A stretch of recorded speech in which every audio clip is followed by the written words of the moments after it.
more and more people, all these rich people in Silicon Valley want to get a blockchain on everything. Okay, they want to Yeah. get data science on. They want to get machine learning and AI on everything, and that includes the babies that they're about to make. So I think that if you can start like a yo, what is good? Welcome back to the Team Finance Podcast. Today we got a little bit of an episode to help you all find some direction in your lives. We're coming in with the underrated college majors because we know college applications for your seniors are doing like, I don't know, a week. And if you don't know what major that you want to pursue, if you're undecided, if you just want some ideas, that's what we're here for. We're here to throw them out. And I mean, I got some that are for like emerging markets, places that I think that are going to be huge in the future. So I'll start if that's okay with you. Yep. All you, man. It's all you. I actually need to figure out the way I want to go. Okay, so we'll start with this. So a lot of people think of environmental science as just like the easy class to take in high school, like AP environmental science. You know, probably actually it isn't that easy at our school, but a lot of people take that as just like, I don't know. They don't really think about it as like something that's super useful and stuff, right? But I'm here to tell you that I think environmental science is going to be a very good major in the future if you pair it with a certain thing. And what you have to pair it with is either consulting or law. So here's my reasoning. In the future, in the next like 10 years, next 20 years, there are going to be an unprecedented number of new laws surrounding like emissions and staying clean and everything, right? So all these big companies are going to need to find ways that they're going to adapt and fulfill these certain requirements set out by like state legislatures and, you know, the federal government and stuff. We already see this happening with like Apple and all these big companies going like all green, carbon neutral, finding different ways to, you know, offset their emissions. So I think that someone who has a background in environmental science, but also has either some business knowledge or a law degree, is going to be extremely valuable in the next like 10-20 years to all these businesses that are having to switch over. And I think it's already started this shift. So give me your thoughts on that. What do you think?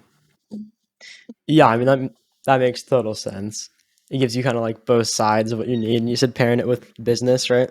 Like or I think law, really, like environmental science and law. Yeah.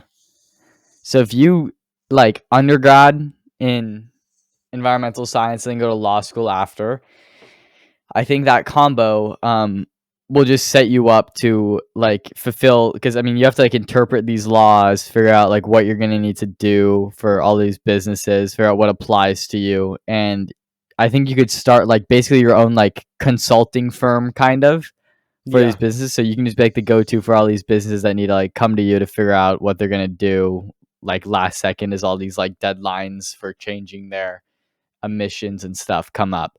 So yeah, I think just because that like all these the shift to going green and stuff is like just gonna accelerate within the next couple years. So I think that now is the time for this. If you find environmental science interesting, which I know a lot of people like my sister do, definitely consider pairing it with something like law.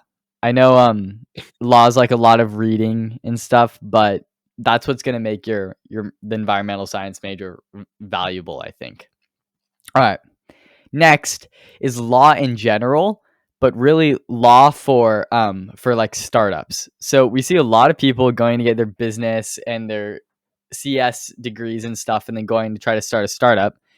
And I think that if you major in law and then start some sort of like you could basically start your own business that basically is like lawyers, but like easier to get and a little bit less was like formal, pretty much. So just like I think some sort of business that's like lawyer on demand, pretty like you just like try to simplify the process as much as possible for these like you know, people who are like starting stuff. They have enough to deal about and they don't want to have to think about like, you know, the legal side of stuff. So if you make that super easy for them, really outline it, and then just like make like a firm, like basically just start like a lawyer firm, which has like been a thing for forever, but you can like specialize in this new like startup like bubble. So you'd be really good at like, finding all the legal problems that startups could run into, and then helping startups navigate the process of selling their business if that ever happens. If that comes to fruition, if they're successful, you could help them close the deal on selling a business and perhaps take a commission on that deal. Let's say like a startup sells to a bigger company for, who knows, like, I don't know, however, hundreds of millions of dollars. What if you take like 1% of that? That's like a $1 million commission. Yeah. So I think starting a firm that specializes in that is going to be a no brainer for the future. If you can get through law, if you can like tolerate the reading and everything, I think it's totally something. And you know what? Actually, that one guy that DM'd us, Morty, he is a lawyer, right? Wasn't that what? Yeah. He's in law school. Yeah. So people are definitely doing this. It's definitely something that is on the uptick again. So yeah, definitely consider that if you like that, if you're good at debate. I don't know how much debate would really be happening because you're not like a court lawyer. You're more of like a consulting business lawyer. But I don't know. That's out there. Yeah. Good, Maseo? Does that sound? Yeah, that sounds great. I know like a lot of like, businesses get ripped off like when they're bought by like big companies. Yeah. And I feel like you could definitely, yeah, it's dangerous. And, people like spend a lot of money to avoid that danger. So it's like, there's definitely so much money to be made there if you can make it through like probably like the 7 years of schooling. But yeah. And I guarantee you, like, once you get through that schooling, people aren't going to hesitate to like hire lawyers. I think there aren't enough lawyers. And I mean, people aren't going to be afraid to call Saul. I think that if you're trying to close like a $100 million deal, I guarantee you, no one cares paying a lawyer like $1 million. If you can if you help them like negotiate a deal and get through that without getting scammed, and like you're earning them an extra way more than whatever commission you take. So there will be demand for it. All right. Do you have any? I don't want to talk forever. I want to make sure. Yeah. Okay. So I actually have one that kind of builds off of this. Perfect. So you said you were talking about stacks earlier, and this one kind of came to my mind. But I was thinking, a finance major who also does something with law. Mm-hmm. And it's like, and there's a lot of things like, like tax audits and breaking tax laws, stuff like that. And there's also a lot of ways you can save a ton of money, like writing off stuff. Yeah. Just like knowing how those things work. And I feel like if you could be on like both sides, like be on the finance side and be on the legal side, you could be like so valuable to any company that they'll probably pay you like, any amount. Yeah. So basically like a CPA, but on roids for corporations instead of individuals. Yeah, totally. I think that like once again, it's the same idea of like same idea with why people buy personal CPAs. Like you're doing it so you can save a certain amount of money up like you're paying a certain amount of money up front, so you have a talented person who specializes in this field who can save you way more than that. So it's a win-win for both. The only person who loses is the IRS because we're not shelling over money they don't deserve. All right. Next. So this one actually a little backstory behind this. In I don't know, I think 2 weeks, Nate and I are in the whole Model UN squad. We have a conference up in Berkeley, but Nate and I are on a committee that's doing like economics and finance. And one of the things that we're talking about is gonna be like South by South or South development. So basically like development in the Southern Hemisphere. And one big thing that I thought of that's gonna like be a big part of this is we're supposed to figure out how we're gonna incorporate like machine learning and data science into this. So I think agriculture, which is just like a class that people take at SoCal because it's like easy. I think an agriculture major that also has some background in data science and machine learning is going to be very, very necessary for sustainable development and making sure that there's like enough food and resources and stuff like that, and that like we aren't hit with any more like famines. Like famines throughout history are like a huge cause of death, and to just like basically eradicate famines through the new technology that we have could be a major step up in like just like developing humans. And I think that if you can bring that skill set, like you'll be compensated for the important work that you're doing, and it'll also be very fulfilling. That's my pitch of it. So agriculture plus data science / machine learning. That's great. That's funny. I actually had written down on my phone right here. I have like an agriculture major and an industrial engineering major. That Explain. okay. So, there's a lot of advancements in technology involving agriculture. Mm-hmm. And there's also like a lot of, it's expensive to move food from rural areas into cities, Mm-hmm. right? And industrial engineering majors, they're good at making big buildings, like blending stuff in, finding space. And I'm thinking like if you could find better way to like section food into cities and grow more Yeah. locally, like that could pair together so well. And if you have the agriculture side, you're gonna know what's going on agriculture wise. And with the industrial engineering, you can try to find that space and make that space. So like designing what are they called? Like those indoor farms and stuff where like they're growing plants Yeah. in labs and like I designing know those buildings and how it's all gonna work in cities. Love it. Perfect. That yeah, because totally I know fits in into yeah. San Francisco, there's this place. I don't know exactly what they're called, but I was watching I think it was an insider video, Yeah. and they grow cannabis and strawberries in the same building. Um, It actually but segues into the next one I'll talk about. this is in the middle of San Francisco. Like this is like Uh-huh. very city area, and they're just growing cannabis and strawberries out of this like old airplane hangar. That's sick. And they just go and sell them at like farmers markets for like slightly cheaper than everything else, and it's locally grown. It's like fully automated. It's a really cool company. I need to look I think into that it more. like plants grown in indoor labs is gonna be like totally something that's gonna happen in the future.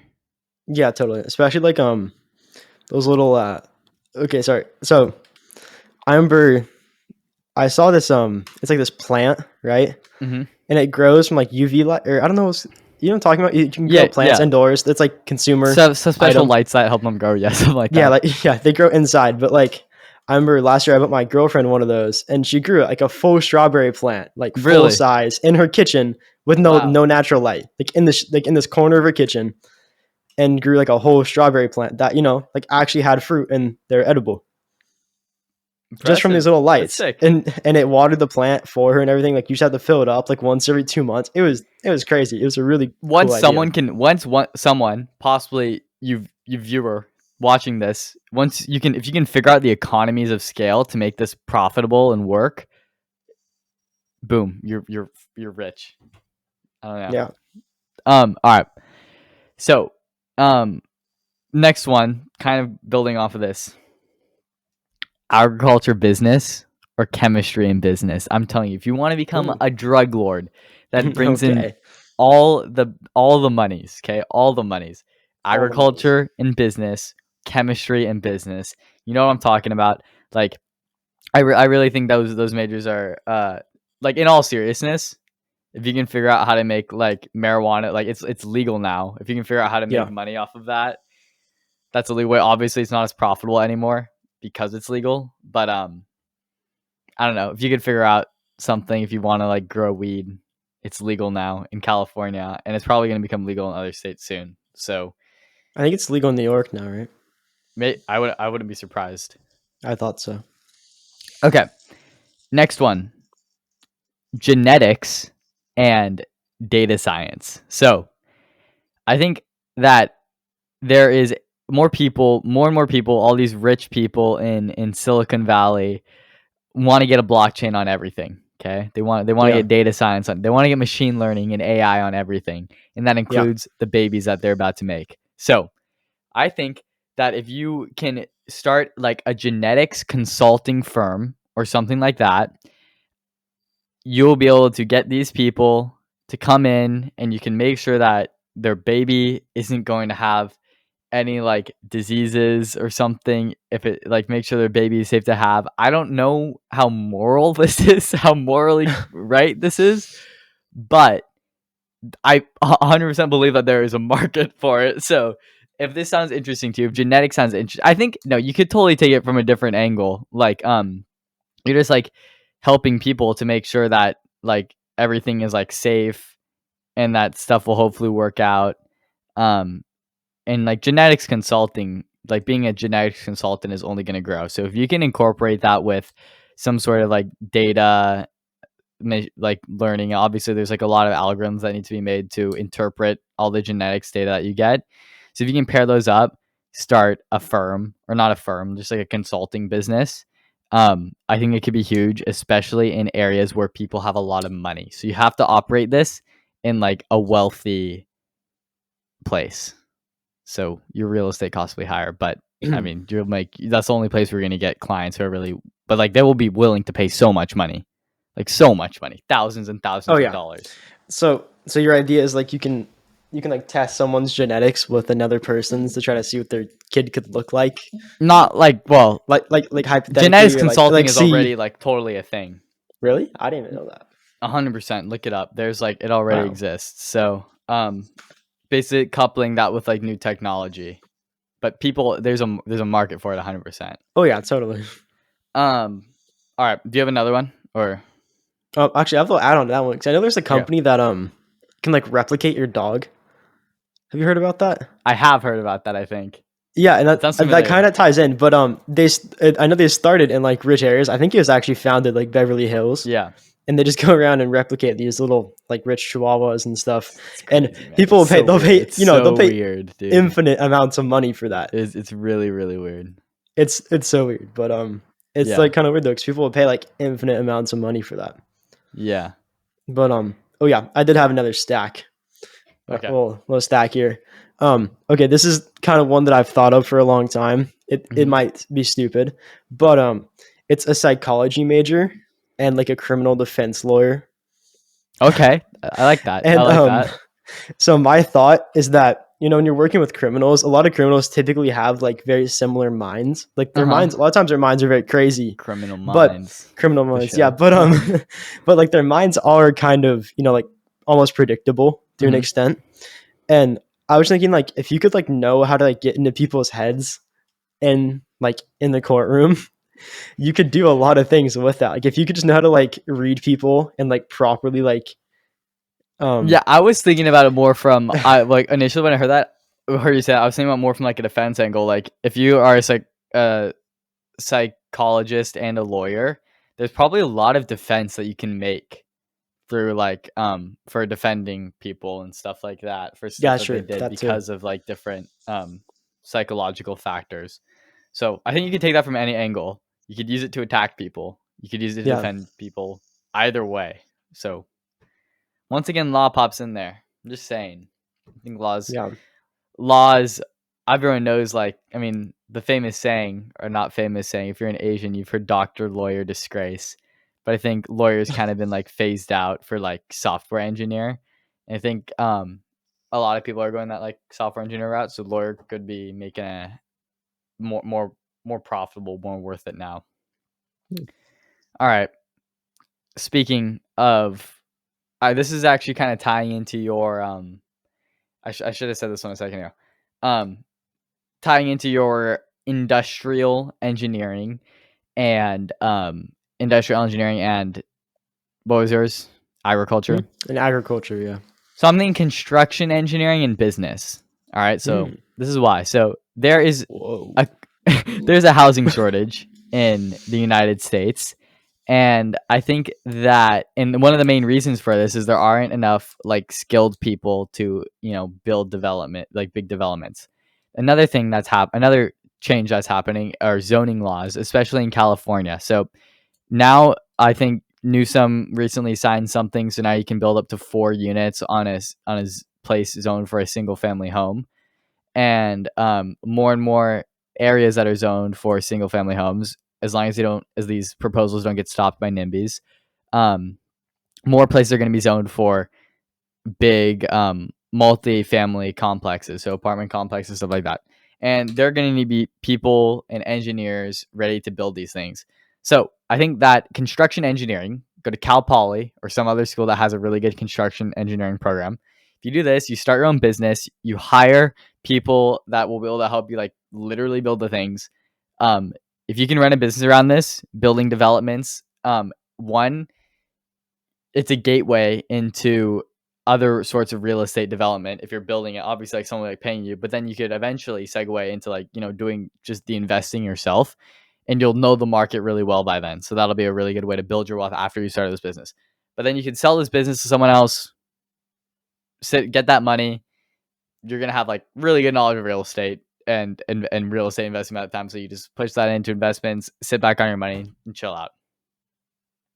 Yeah, that makes total sense. And that's like, All right, yeah, that's just great. I don't know. construction engineering. It's Yeah. one. Solve the housing crisis for us all, please. All right, next one. Or these, I guess these ones I can kind of like group these together. Do you have any more? No, Okay, I don't. No, perfect. Because we're running into time. Because this is, by the way, a shorter episode. We're gonna do a dual upload. So we'll upload this one. Will go up Tuesday, and then we'll have another episode go up on Friday. So my last one. I think one, data science in general. I'm about to get into all like the CS stuff. So data science in general. A lot of people want to get into like computer science and stuff like that. The thing is, when a lot of people want to do something, the demand goes up and the supply runs out. There are not enough spots for people who want to major in computer science, to be frank. So all these majors at these big schools are impacted, which basically means your chance of admission goes down if you like want to major in something like computer science, just because everyone wants to. Yeah. One major that isn't impacted yet at about half of the UCs. I know when my sister goes UCSB, it is not impacted yet. You can literally select this major and get in. It's data science. So data science is basically like focusing on the statistics side of CS, but there's still a lot of coding, probably mainly like in Python and stuff like that. So if you do data science, there are going to be a horde of companies wanting to hire you because big data is the new gold, is what people say. So data is the new gold, data is the new oil because oil is gold. So no, everyone avocados wants are gold. exactly, avocados are gold. What am I saying? So everyone wants to be able to manage these data. They have new algorithms that they're pushing out to keep you hooked on their social media apps, keep you hooked on their whatevers. And someone needs to be there to manage that data. That is what a data science major does or can do. Obviously, like there are other things you can do, but I think going into the tech industry is where we're going to make the most money. You can make pretty much just as much as any like normal software engineer who would be making like, I don't know. I think your total comp would be like around $200 as a new grad. $200,000, not $200. So, yeah, I think it's like pretty much as good as a software engineering major or something like that, but you're focusing more on the statistics side of stuff, so you gotta like it. Any comments on that, Maseo? Not exactly, but Okay, cool. That's all. That's great though. I'm gonna keep going. We're running over time. Okay. Last one. So mixing business and software engineering, but in two different angles. So the first angle is you major in like software engineering, or like just like some web development major. So then you can go work for yourself from anywhere in the world. After you can also like just do this. You can like self-teach yourself, but for a lot of people, they need that discipline that you get in college, and you want to be able to fall back on having a major if you want to get hired. But the idea would be that you go work for yourself. You start do your best creating a ton of like small websites, and then you go live somewhere else in the world, and that's where like having a good business background can help you. So, example, Nomad List, created for. I mean, someone was a digital nomad and they created a product for digital nomads. So, talk about knowing your market. Nomad List is worth a ton now. I don't even know if the guy sold it yet. But basically, you can just try to create a product that's like simple. That's you can just be like one guy working on like a website that provides some sort of value, and there you go. But then you also have like a software engineering degree if you want to fall back on it.